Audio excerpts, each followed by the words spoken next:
Good morning, Hayden. By the time you see this, I will be heading to Miami as I am going home for the holidays.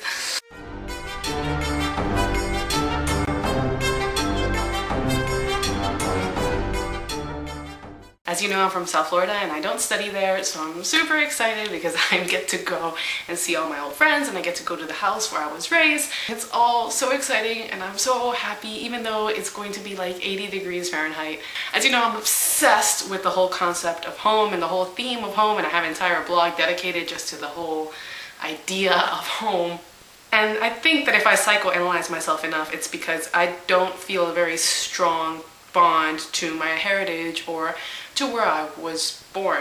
Now, I don't mean to say that I am in any way ashamed or not proud of the fact that I am Hispanic, which I am. I love every minute of it. I love that Spanish was my first tongue, but I was born in Honduras and I feel no connection at all to that country. I lived there for the first 6 years of my life and I feel nothing. And even when I lived there as a kid, I never felt like it was home, even though I didn't even know what home was or that definition. I never felt comfortable. I was never really an exceedingly happy person there. I looked completely different than everyone who lives there. You know, everyone there's pretty dark skinned and short, and I was this, I'm clearly very pale and I have light eyes and I'm gigantic, so I wasn't comfortable in that environment and I used to get picked on a lot and I used to be really nasty kid. I used to pick fights because I was uncomfortable in that place. So the first place I ever considered home was New Orleans, Louisiana, which is where I lived from the age of around the tail end of 5 till I was about 8.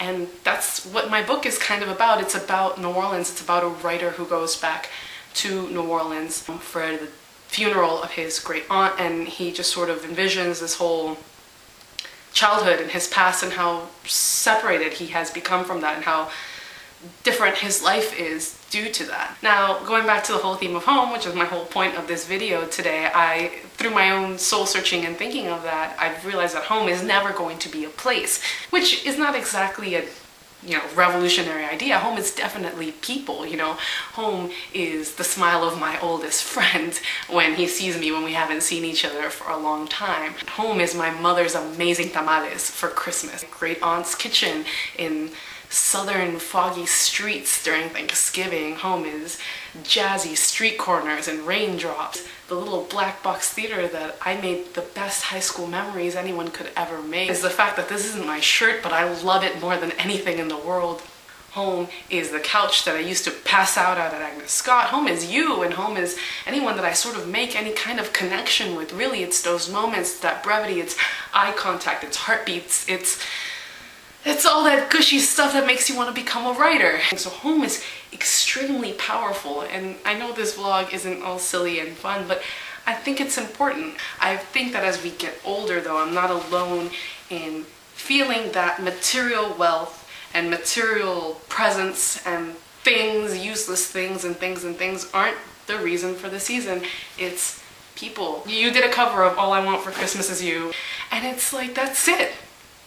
That's it, all I want for Christmas is people, and people I love, and people who love me, and to be with them, and see them, and be complete at home.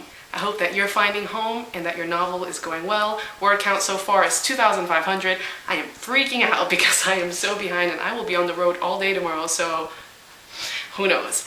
Anyway, I hope everything's treating you well, and I will talk to you later.